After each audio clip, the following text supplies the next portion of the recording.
get into Ryan Clark's take on Peyton Manning, and we also have to discuss Clark's background a little bit because let's be honest. I mean, he wasn't a big Peyton Manning guy. Why? Because he played for the opposition in the NFL.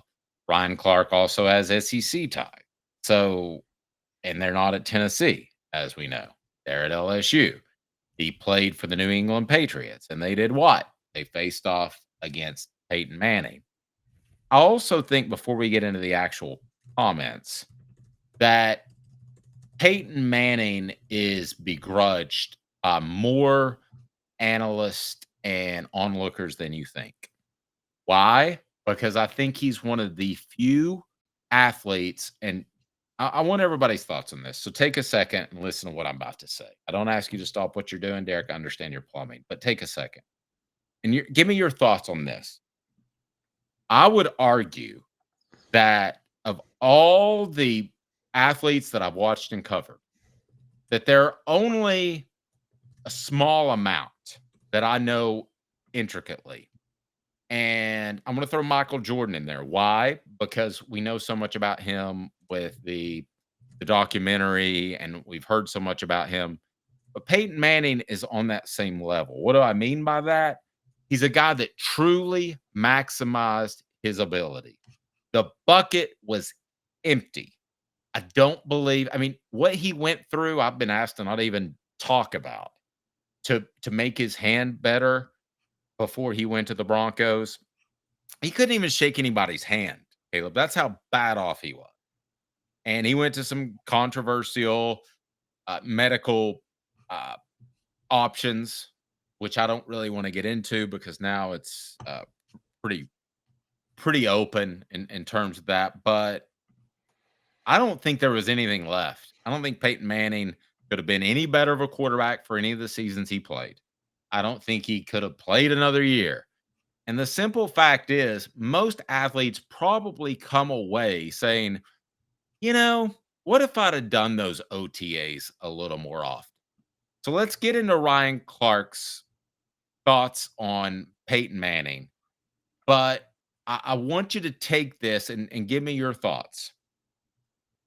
That there are a lot of analysts and onlookers that begrudge Peyton Manning and that are jealous of Peyton Manning because he left it all out on the field and he maximized his ability 100%. Let me get your thoughts on that. Lead us into the Ryan Clark comments, Caleb. Oh, I think there absolutely are. I also think because they begrudge him for that. Also, people with peak competitive nature, and you know this, Dave. I mean, this is the Hall of Famers and the best players in any sport. They don't have a lot of friends in that sport, right?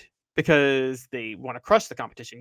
Tom Brady admitted this. He's like, I don't want to be friends with people on the other team. And Michael Jordan took it that way. And those type of players are also very hard on their own teammates. So they really, by the end of their career, somewhat isolate themselves when they're trying to be great.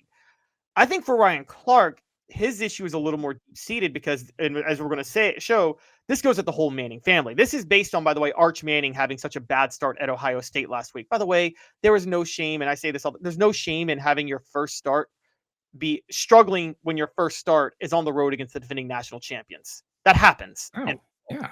So, yeah, I think Ryan Clark. I think he was underwhelming. Oh, he was, and he missed some throws. There was a bad read he made over the middle on a fourth down that he should have made, and he overthrew another fourth down pass. But what I would also say is, let me add this too real quick with Arch. I do think that Steve Sarkisian realized the big picture. You can still make a college football playoff by losing that game, and he didn't throw the kitchen sink at him in the first half. As a matter of fact, I thought the play calling was a little I thought so too. They tried to put the game in Arch's hands, but not have him make difficult throws. And so it's like in the second half, I thought they ran their entire offense. I thought in the first half they leaned a little bit too much on the run. Yeah. So Ryan Clark, for those who don't remember, comes from the New Orleans area. I think it's like Marion, Louisiana, something like that. He was one of those guys that could have gone anywhere probably and chose to stay at LSU before Nick Saban was at LSU, for the record. I mean, he was wanting to stay at LSU because he's just a Louisiana guy. I know a few LSU fans, Dave, delusionally feel like they somewhat resent the Manning family for nobody in the Mannings going to Louisiana when the whole family's basically from there at this point. Or going to LSU. And Why wouldn't you resent them? If you have any insecurities in your life, why wouldn't you resent them? Because they are an upper crust family that has lived up to the billing. I think Eli was pretty close to maximizing his ability as well. I'd argue Archie Manning would have won 4 Super Bowls had the Pittsburgh Steelers drafted him instead of Terry Bradshaw.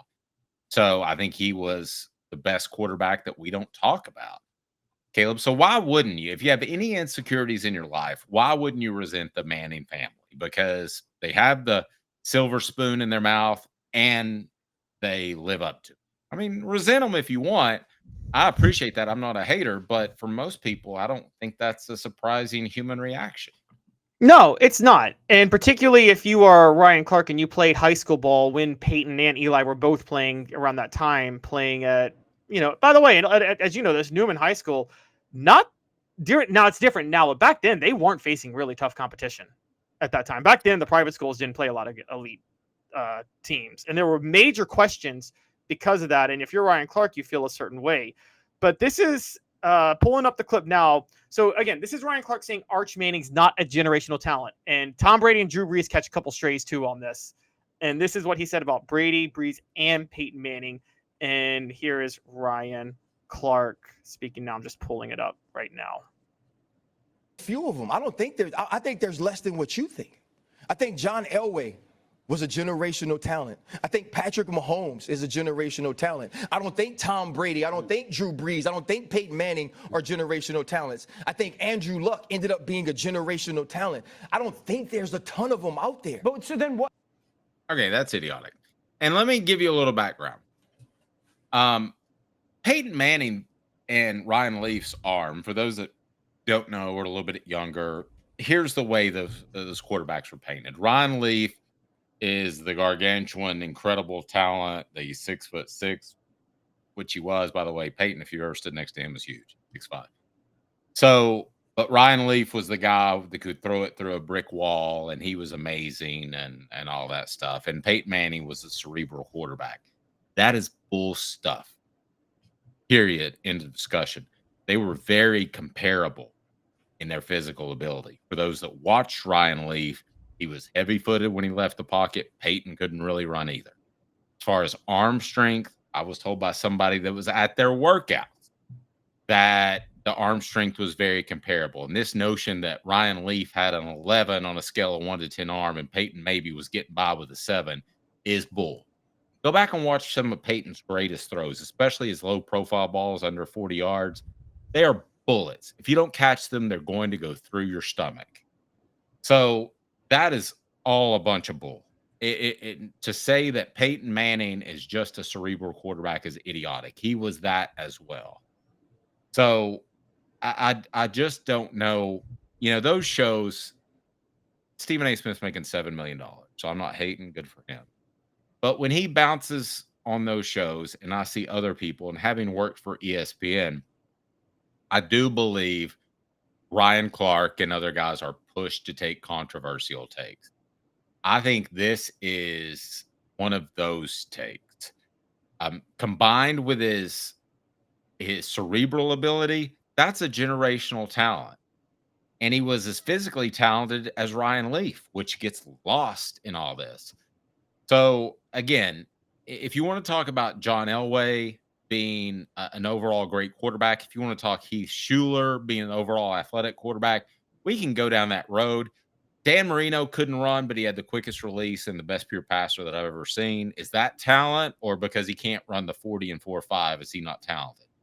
I just think the whole argument is idiotic, because you talk about talent, you need to include brain power, right? Yes, that's the thing, and people don't do that enough when analyzing quarterbacks. Now let's be a little fair on this front, and I'm going to be slightly fair for this. I think we can safely say coming out of high school, Tom Brady was not a generational talent, right?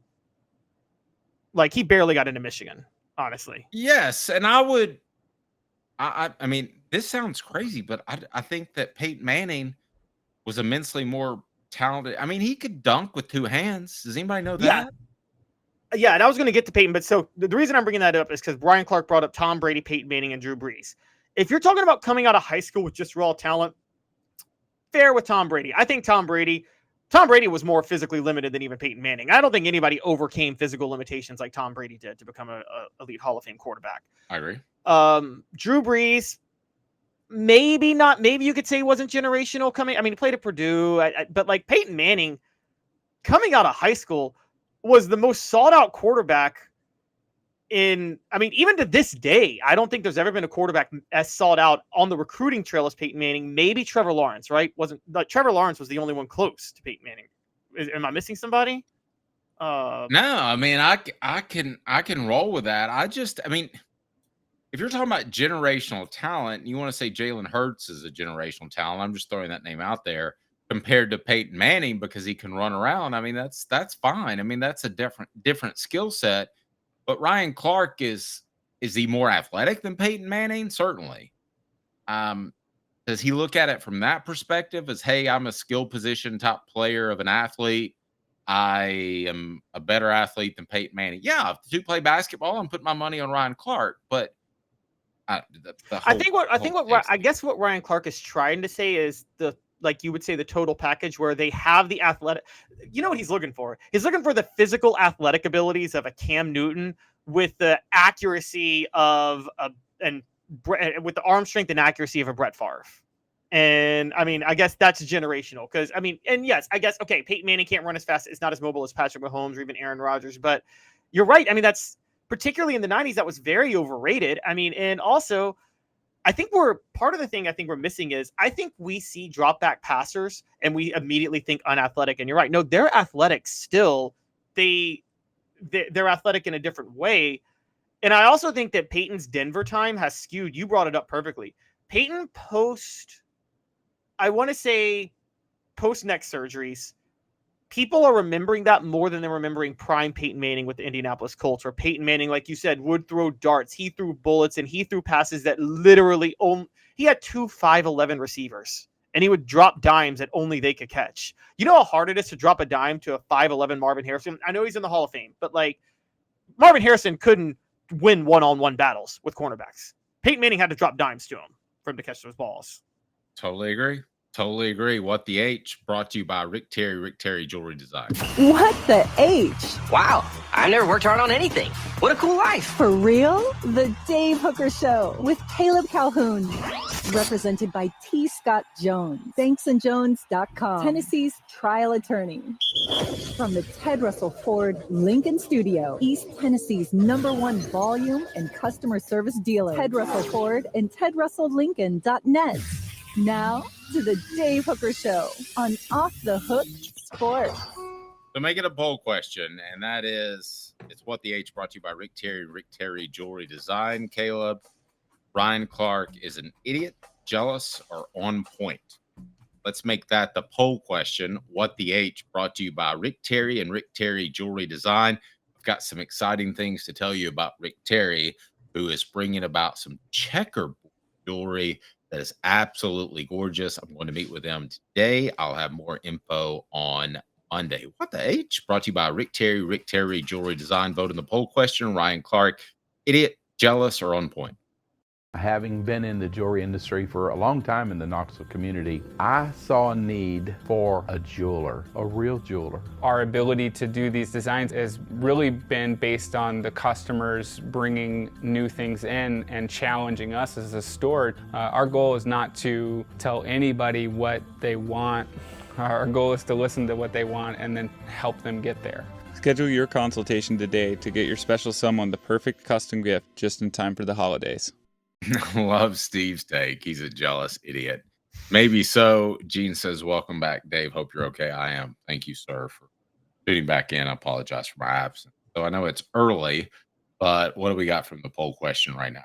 Oh, right now, the leader is an idiot, 75%. I'm going jealous, and here's why I'm going jealous. I'm actually going jealous. And it's more like resentful of the Manning family. Like I told you, it's and Dave, you talked about the culture of Louisiana kids. In Louisiana, you should stay in Louisiana to play football, right? That's the entire culture of that state.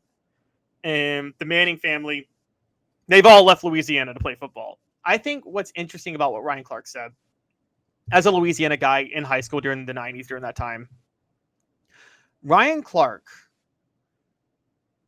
It's one thing to say it about Peyton because we're talking about not athletic or anything like that. But Dave, he said Arch is not a generational talent. Even if Arch didn't produce well last week, Arch has the physical tools Peyton Manning had and the physical tools that Archie Manning had. I mean, he's like that. That is as generational as it gets.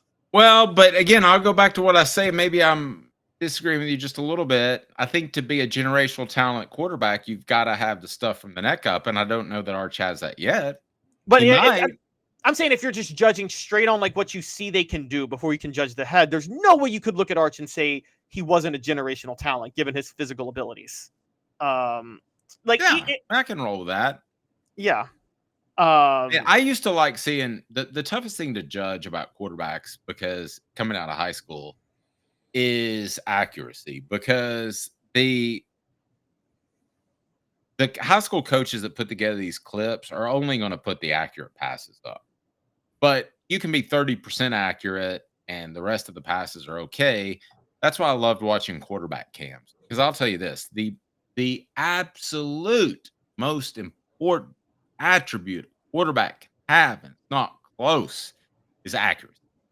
It is not arm strength. It is not the ability to run around. It is none of that stuff.